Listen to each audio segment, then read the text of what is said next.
We didn't mean to kill Miss Westerfield. Miss Westerfield was an old woman.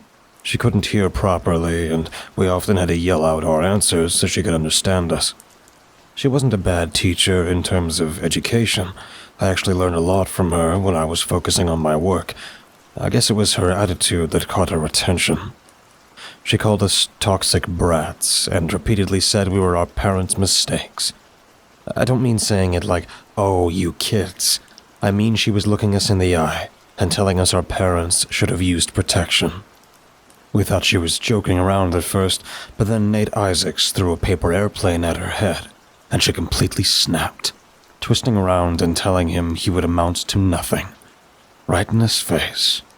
Imagine an 80-something-year-old looming over your desk with a glass eye, screaming at you.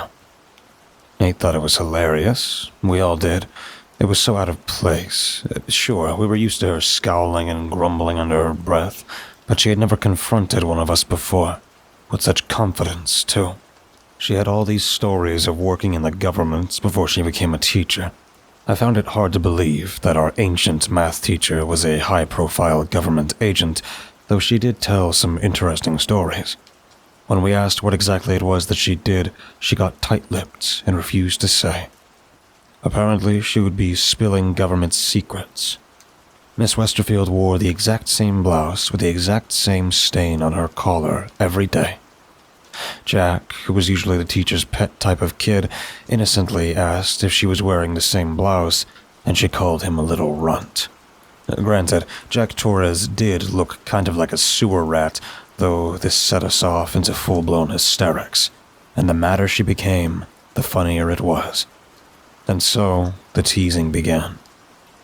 I can confidently say the main culprit was Nate himself.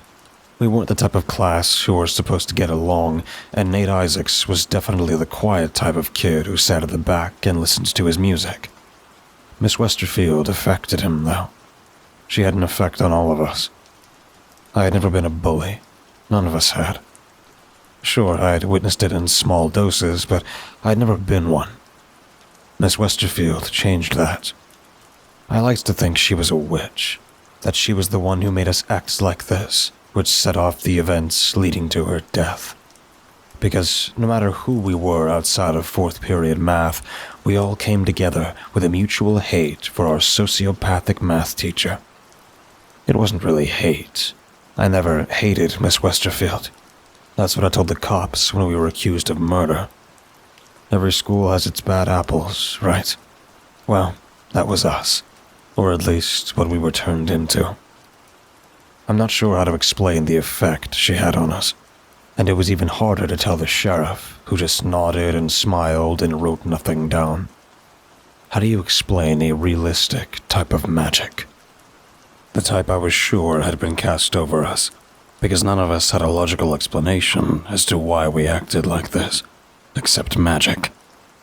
It's like one day we were normal 16-year-olds, worrying about global politics, the state of the world, and if prom was going to be cancelled for the second year in a row. But then we were this weird, tactical squad turned found family, and we bonded through our pranks on our teacher. I didn't really have a family of my own. I mean, I did. Mom worked nights and spent most of her free time on Facebook, and Dad just didn't come home.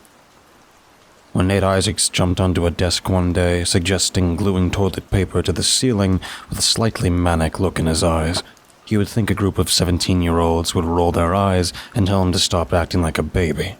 Except, no. Nate had become our unofficial leader. If I talk about this effect like some kind of disease, maybe it will help me get the message across. Because that is what it felt like. Do you know that giddy feeling you got as a kid? It was like that, but tenfold, like being high. I didn't think logically. I didn't judge anyone or laugh at their stupidity. It was exactly like being a carefree kid again, uncaring and completely wild with no sense of right or wrong. Sometimes I would catch myself scribbling on her whiteboard, laughing with the others, and it would hit me in a rush of clarity. What the hell was I doing? Before that fog would take over again, and I was lost to the clouds and the idea that what we were doing was hilarious. There were moments when I started to question if something was in the air. Maybe it was the time Nate Isaacs instigated a paint fight. Nate was not the type to act like this. He was radio silent in every class. He was smart and spoke like he'd been chewing on a thesaurus. Miss Westerfield's fourth period math, however, it was almost like he was in some manic trance, becoming this class clown. He looked funny. I mean, a fully grown guy jumping around on a desk like a kid, laughing hysterically while gluing scraps of toilet paper to the ceiling must be alarming to some people, right? And to us, this weird effect was spreading. I joined in with the others until we had successfully ruined the ceiling and almost given our teacher a coronary. I think it was the thrill of seeing her reactions. Initially, it was anger. She screamed at us, which made us laugh even more, but then it became annoyance, which gradually turns to psycho. So, we kept doing it, this time with pen lids. We started off small, and as these pranks grew more frequent, we started hanging out together more. On Tuesday nights, we would gather at the diner and share milkshakes, brainstorming our next prank. There was nothing else to do in our small town except watch a movie or go to the park. Our base of operations was at the town diner, and when we were exposed by a snitch, we moved to the town lake. In summer, we dragged along picnic baskets and our swimsuits, and in the fall, we gathered around a campfire and told scary stories.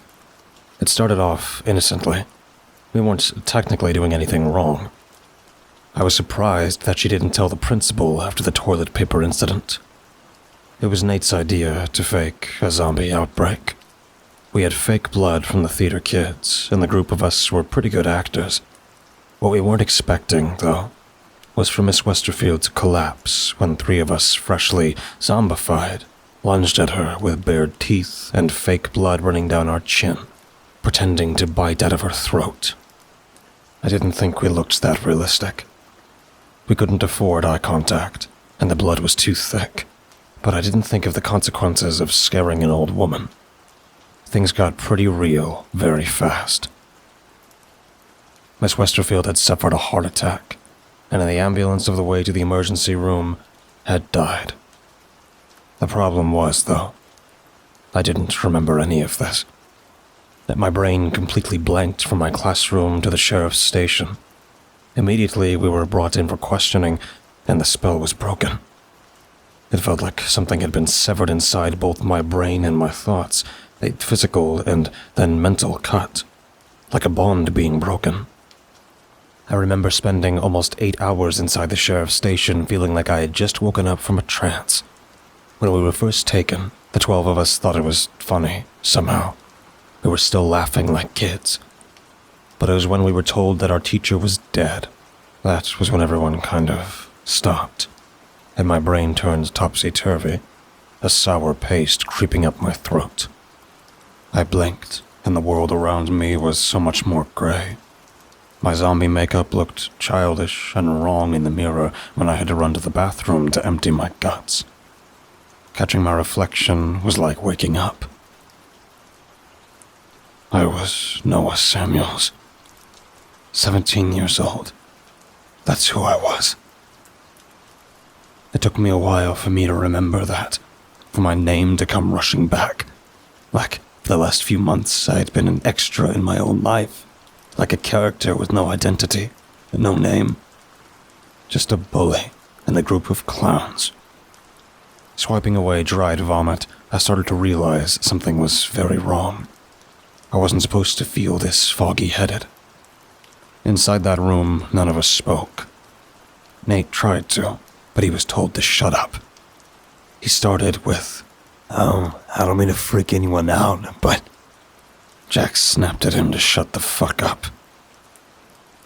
He didn't speak again, though I was sure he was going to come out with exactly what I was feeling, what we were all feeling. From my place, sitting on the floor, cross-legged on cold concrete, I felt sick to my stomach. Reality was starting to hit, and it was hitting hard. But reality didn't feel real. The months leading to that exact moment felt fake, like I hadn't even lived them, like my body had been on autopilot. We had killed Miss Westerfield.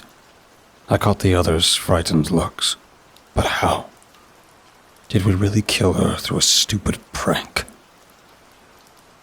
I thought about saying something, because every time I tried to go back to that memory, to me standing over her body, giggling like a maniac, something felt wrong. Like someone had reached into my brain and threaded their way through my thoughts. The group of us were let go eventually. Miss Westerfield's family had decided not to press charges, and we were free to go. But walking out felt wrong. I still felt like a murderer, even if I hadn't technically done anything. Sure, it was a stupid fucking prank that went way too far. But when I really thought about it, we had bullied our teacher to death. In this endless trance that I barely remember being in, we had been ruthless, cruel, bullies. It wasn't just the fake zombie outbreak. We made her life miserable. When I tried to think of what exactly we had done, however, I had either suppressed or forgotten completely. Things got quiet after her death. We stopped hanging out altogether. Some of our parents insisted we attended therapy, while others were grounded, or worse, beaten. It was never officially said, but Casper Croft walked into class with a blooming bruise under his eye. It didn't take us long to figure out what was going on. We started to slowly unravel as a group. Olivia started muttering to herself in the middle of class, swatting at imaginary flies. Jack kept getting answers wrong. Initially, he just scuffed up certain sums and calculations. He answered a palm tree to a basic math equation, and then rabbits when he was asked if he was okay. When he was questioned, Jack acted like he didn't say anything weird, insisting he said the answer. Nate went back to hiding behind his hood and corking his headphones in. However, I noticed him wiping his hands on the front of his shirt a lot. It started normally enough before he started doing it frequently, and it's not even like he noticed himself. Otis Mears, who sat near him, commented on it, and Nate just looked at him like he'd grown an additional limb. We didn't talk about any of it. Not the strange blanks we couldn't explain or our classmates acting strange. I'm sure we wanted to, but it's not like the adults or our classmates would believe us. They just threw phrases like PTSD and trauma in our faces. Miss Westerfield was replaced by a man who probably survived the Spanish flu. This time, there were no jokes or pranks. We stayed silent and had to be forced to speak. The spell had been broken, and we were left confused and guilty of an indirect murder without consequences. I guess we had made an unspoken pact not to say anything and to ride it out until graduation. Our new teacher was called Mr. Hart. He was cold and snappy, complaining that we weren't lively enough. One day, he said we would be doing a specialized test on a Saturday morning. I thought the others would protest, but they just nodded, dazedly, like this could finally be some kind of punishment. I remember my mom's look of confusion over breakfast. "I don't think I've ever heard of a test on a Saturday," she said through a mouthful of orange juice. Ironically, after indirectly murdering my teacher, I kind of got my mom back. She started working less and paying more attention to what I was doing. Maybe Mom thought I was planning on becoming some mass teacher-killing psychopath.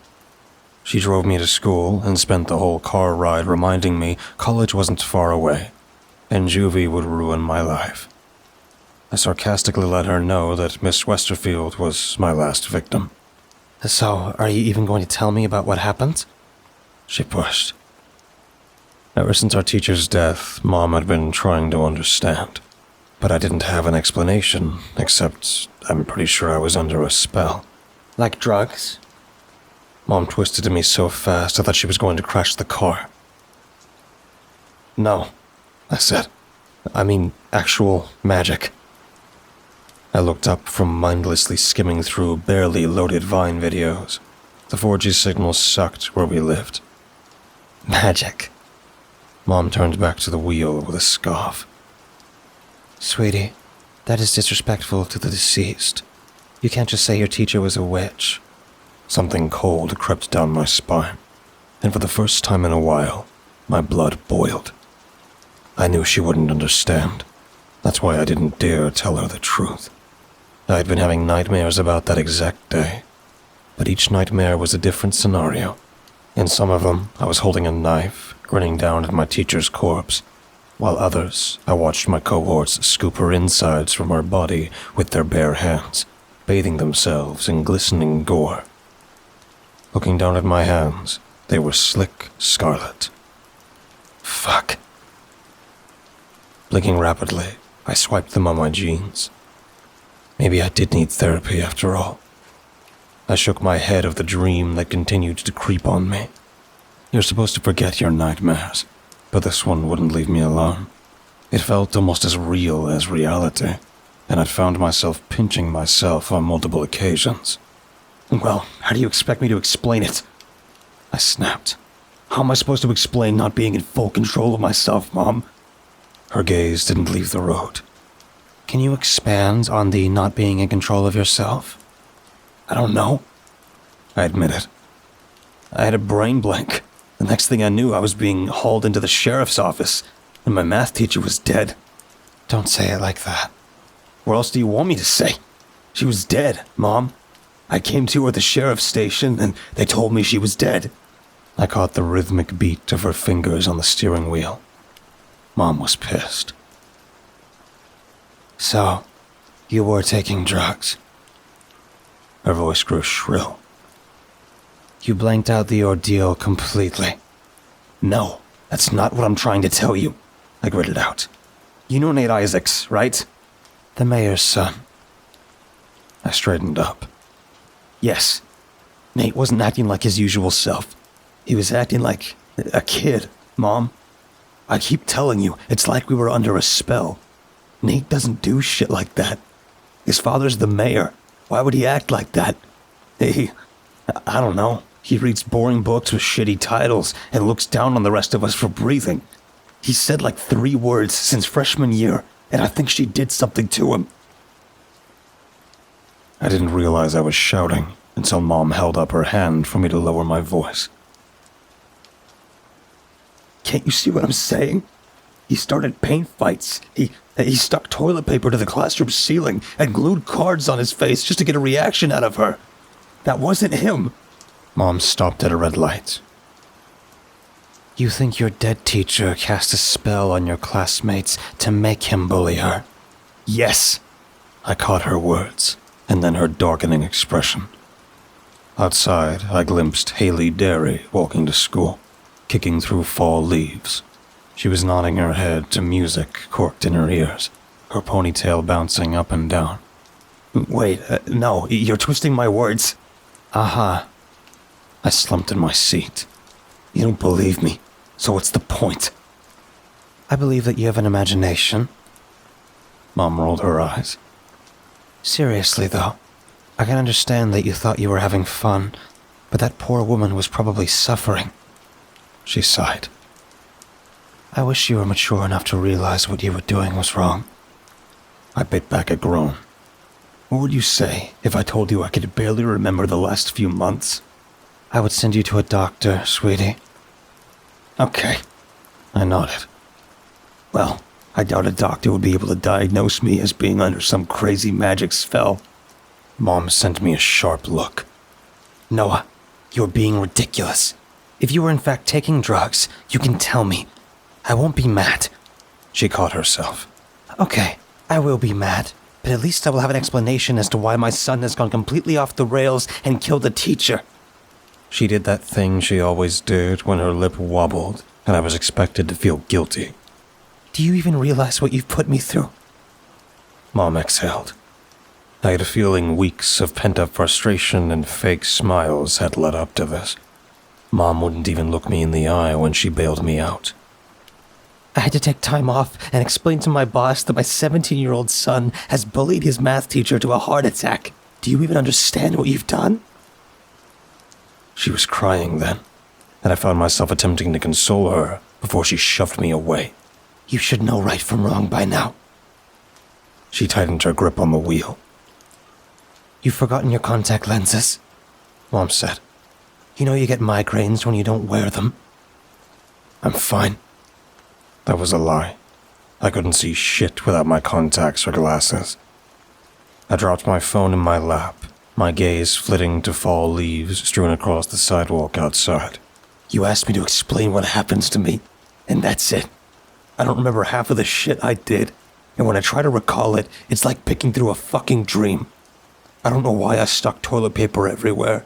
I don't know why I poured aquarium water into her bag or pretended to be a zombie. It's fucked. Language. Freaking. I grumbled, correcting myself. We were nearing the school gates, and I started to get a little too brave. Anyway, you didn't even care what I was doing until a few weeks ago. It took me accidentally murdering my teacher with my class for you to give a fuck about me and look up from Candy Crush. Noah. I crumpled in my seat. Sorry, Farmville. Noah, look at me.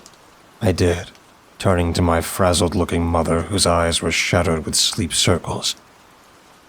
You keep talking about how it affected you, she said.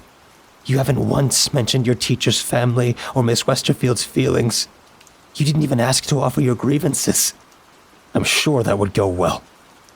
It's not like you didn't go, Noah. It's that you never offered. That the thought never crossed your mind. Mom didn't sound angry. She sounded upset. I hated when she got upset, because my facade started to crumble too. I wanted her to understand that I thought I was going crazy, and that I wasn't a bad person. I had been trying to convince myself of a lot of things, that I wasn't crazy or that I had no ill intent towards my teacher. Except, I didn't know. This version of me that had been living my life, casually bullying Miss Westerfield, was like a shadow, a shell with my face. I was starting to spiral.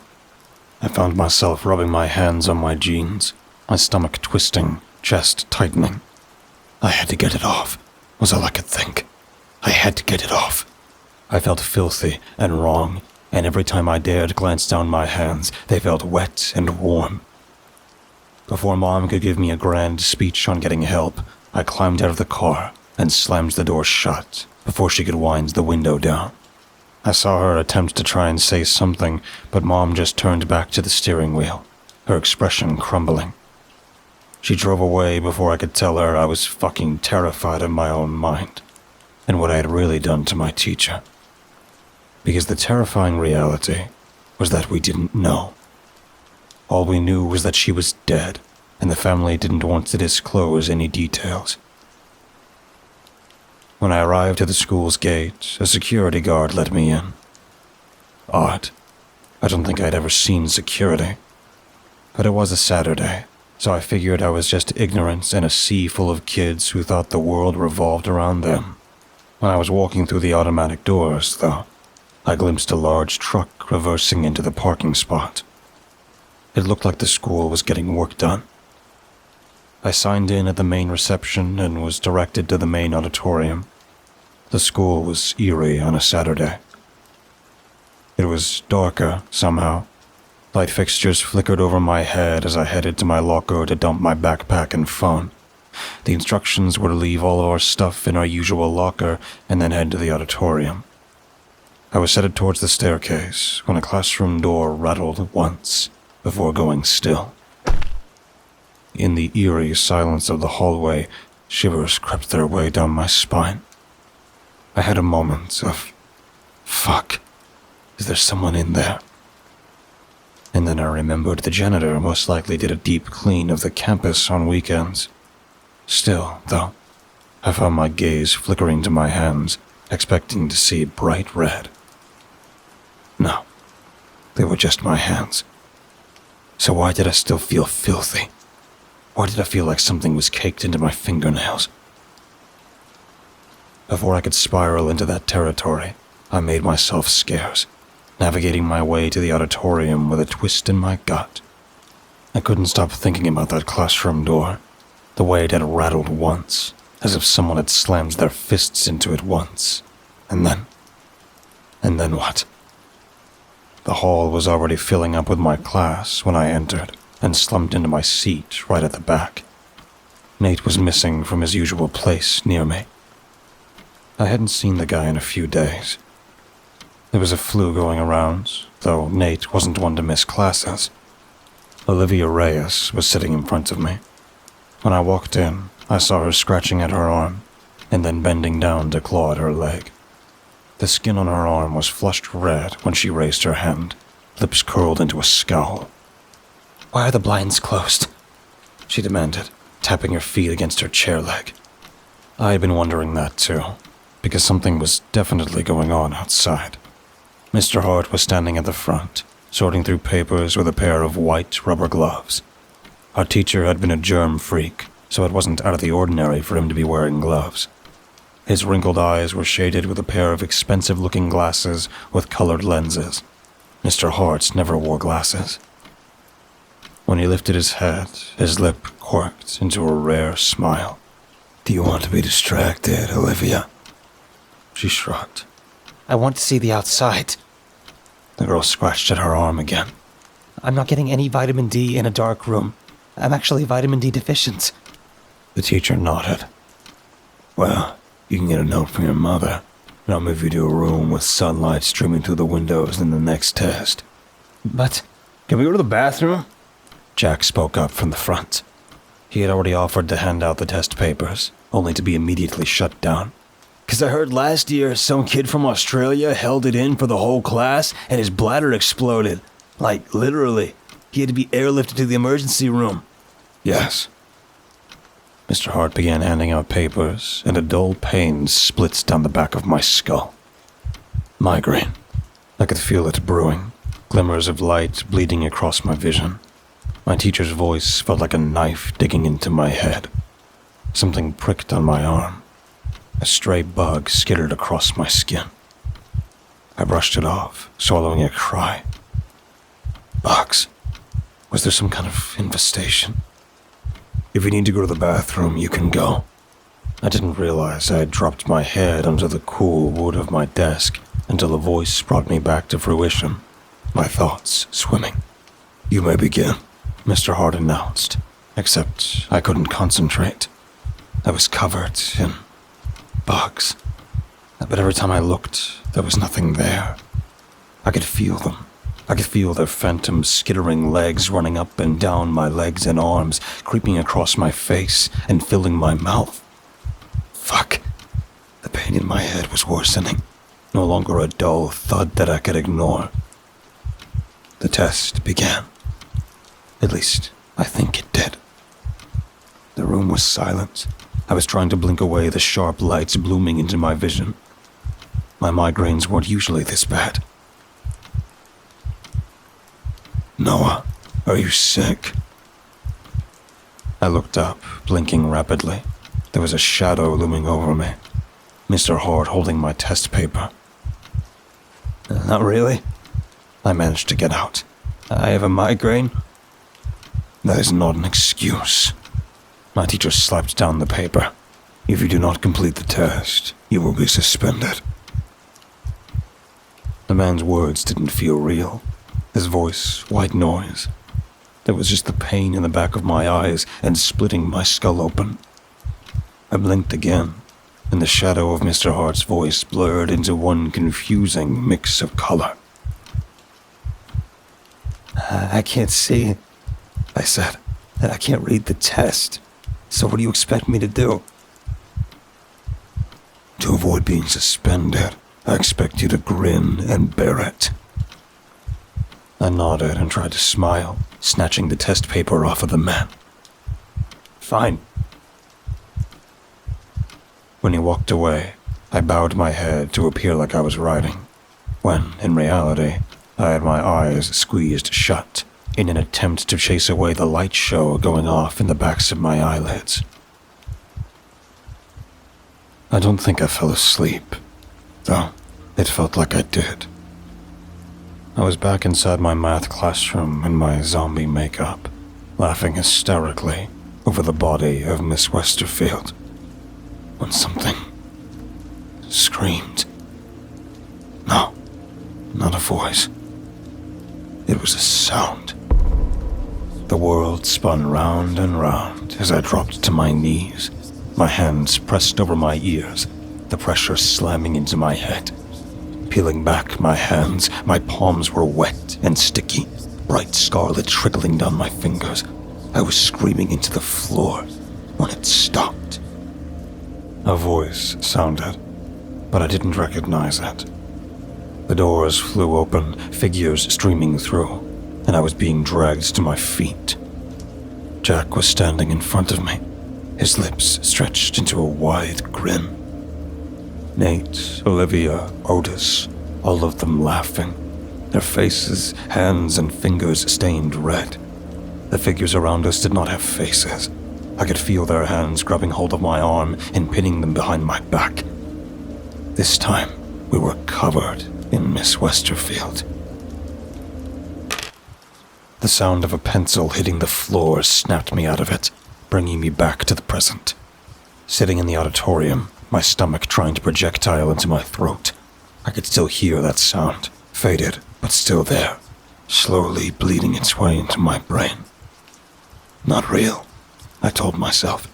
It wasn't real, but I couldn't be sure. Whatever this was, it was either psychosis or memories that I had either made up myself or suppressed. I had my head buried in my arms, drool pooling down my chin. I'm not sure how much time passed before I lifted my head, the pressure at the back of my skull relieving slightly. There were still lights, but I could finally see them. In front of me was my paper. After a quick look around, the others were deeply embedded in their tests, so I grabbed my pen. Before I could write my name, however, I caught movement through the door at the front of the auditorium. I thought it was my mind playing tricks on me, maybe stray shadows in my eyes from my migraine, and yet, when I squinted, leaning forward, I could definitely see something. Nate Isaacs. I could glimpse the bright yellow of his jacket. Nate was acting strange, swaying from side to side, like he was drunk.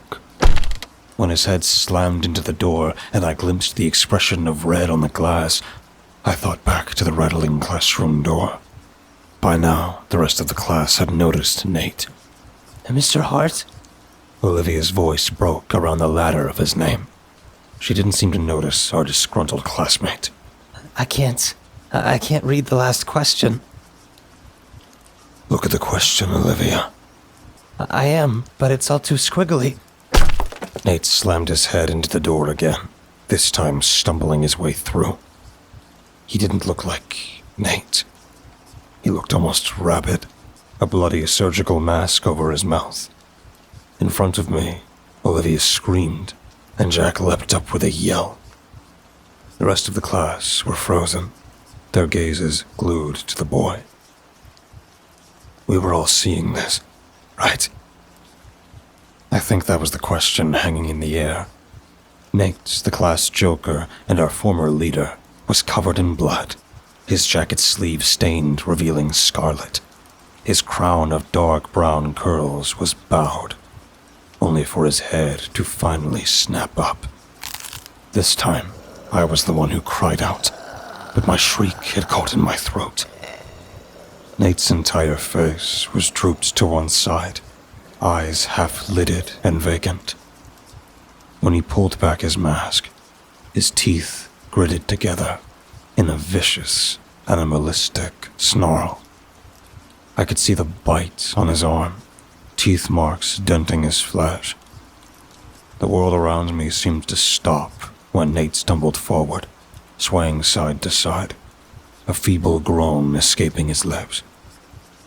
Somehow, I was seeing a real-life zombie in front of me, and my mind was replaying my teacher's death like a stuck record.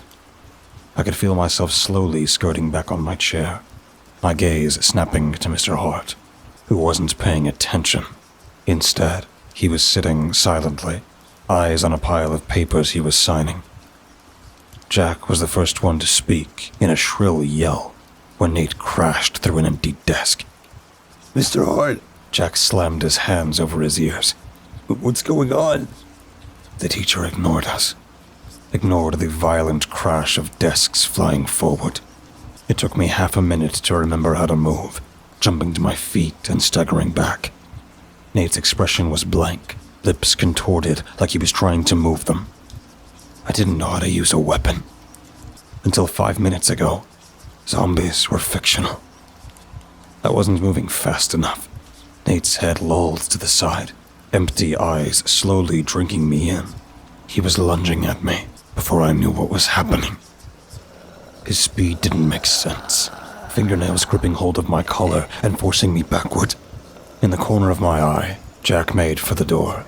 He yanked at it, letting out a frustrated yell. It's locked. I was half aware of Olivia trying to grasp hold of the feral boy, but she was too scared to touch him. His weight crashed into me, and I found myself suffocated under strength he shouldn't have. When Nate's gnashing teeth went for my throat, I forgot how to breathe. But he wasn't biting me. Instead, gnawing on my shirt collar. His hands clawing at my arm were trembling, breaths tickling my face. He was frightened, struggling for breath. I should have noticed it, but my mind was screaming zombies. There was something dripping down his forehead, beads of red pooling down his face. Now that he was closer, I could see bandages wrapped around his head where something had been forced into the back of his skull. He was covered in blood. His jacket, however, was soaked in something else. It had a distinct smell. Tomato sauce. Nate's lips grazed my ear, and I dropped to the ground when he told me to. I cried out audibly when he jerked his head to the camera mounted on the ceiling. We're fucked. His voice came out in a slurred giggle. Nate's breaths were labored, his body jolting like he'd suffered an electric shock, bright red dripping from his nose and ears, but not from the bite, I thought dizzily, because the zombie bite on his arm wasn't real.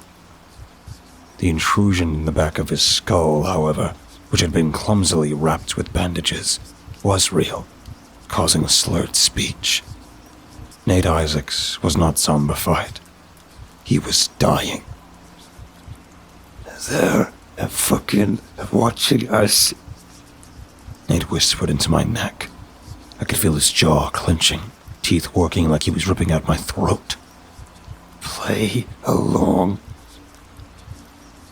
Before I could reply, he slowly got to his feet, swaying off balance. I blinked, and I was back inside my classroom, lying on my desk. I couldn't move. This time, Miss Westerfield was the one looming over me. Lips curled into a small smile, her gloved hands dripping like she had soaked them in paint. Drop. Nate's croak snapped me back to reality, and all around me my classmates were falling like dominoes. Olivia fell to her knees and slumped onto her stomach, and Jack fell backward, crashing into a desk. Nate straightened up like his puppet strings were being pulled, slowly inclining his head. Play along, he told me. So, I did, slowly lowering myself to the floor, pressing my face into the arms to suffocate my sharp gasps for breath. I found myself stewing in silence before the intercom crackled overhead. You worked for the government? Nate's voice was a choked laugh. I remembered that exact day. He was sent out of the classroom for calling her a liar. His voice had been projected across the auditorium, like he had been the joke the whole time. I risked looking up. The present Nate wasn't reacting to his own voice. His eyes were half-lidded, head lolling to the side. Looking to my left, Jack was completely out of it. Wait. No. I caught movement, his fingers curling slightly. No. He was still awake, but he couldn't move. Do you kids know the science behind bullying? I should have been surprised by my dead teacher's voice coming through the intercom in her usual nasal screech, though my suppressed memories had always known she was alive. I have missed teaching you. She continued with a sigh. Today, I would actually like to talk to you about my job working with what we called chemical agents. This was back in the 80s, and back then we didn't really care what we did to people, as long as we got results. She paused, clearing her throat. I was in charge of beta testing agents on bad people. My job was to research how the human mind ticks, why we think as we do, and if it's possible to influence our own thoughts. Think of them like viruses. They're contagious, though it depends on how exactly they spread. I didn't realize I was crawling across the floor, trying to reach Jack, before Nate's shoe stamped on my head, pinning me down. We had agents that spread through bodily fluids like Ebola and the Marburg virus, agents that spread through water droplets like the common cold or flu, and then we had ones that were far more unique, ones that we were saving for, let's call it a rainy day. These ones could be spread through, well, anything, which made them deadly. Miss Westerfield paused for effect. These agents were used for more nefarious reasons, and if you don't mind, I don't feel comfortable describing what exactly we did to a group of children. However, I will tell you what they are. First, we have N7. I like to think of it as an engineered anthrax. Anthrax, however, is a bacterial disease. N7 is different. If administered over small quantities over a certain amount of time, N7 is completely undetectable and is only recognized by the patient themselves. N7 works exactly like a virus, but instead of causing destruction to the respiratory or digestive system, it latches itself to the central nervous and brain. Miss Westerfield's voice was strangely comforting, almost like a mother. N7 is cruel, she said. There is no cure, developed by an interesting and, might I say, psychotic mind in our ranks. The purpose of N7 is to strip away the human of their humanity for interrogation. But darlings, times have changed, of course. The door opened, the sound ringing in my ears, dragging footsteps coming toward me. The virus will take control of your ability to process simple things, such as reading or problem solving. N7 will tear into your neural pathways and begin to eat away at your memories, either removing them completely or replacing them with disturbing images that will make you question your sanity. You will lose basic human abilities such as speech, the ability to hear and process words and phrases, your memories, your sight. You will become a living vegetable that is only capable of basic survival instincts, as well as indescribable fear, which will consume you completely. Before reset. I screamed when Nate stamped on my head, forcing my face into the floor. His voice felt like a live wire in my ears. "Stay down," he ordered. His expression twisted, like the words themselves caused him agony. I did, my body instinctively reacting to his order. Activation, our teacher continued, ignoring me. From the speaker, the center of the hive mind. I could tell the woman was thrilled by her own words. I haven't even told you about that yet, but you will. Do not worry, kids. Essentially, the virus will reboot your mind completely. N7 is very different from our other agents due to its unique, and I would say cruel, mode of transmission and then activation. Our teacher chuckled. This part is very interesting and applies to you, so listen well. In the 80s, we had a certain protocol we could not break. The speaker, Miss Westfield said, is our answer to that. It works like a king or queen, like an ant leading its army under the influence of Ophicordioceps unilateralis. N7 is the closest we have come to creating a human hive mind. She paused. Nate is my first speaker who survived the process. We used speakers as soldiers before disposing of them when they were no longer needed. But I made Nate myself. I think you will like him. He's a lot better like this. After administering several strains of N7, he is the perfect guinea pig. She hummed. Nate, sweetheart, why don't you demonstrate what a speaker is?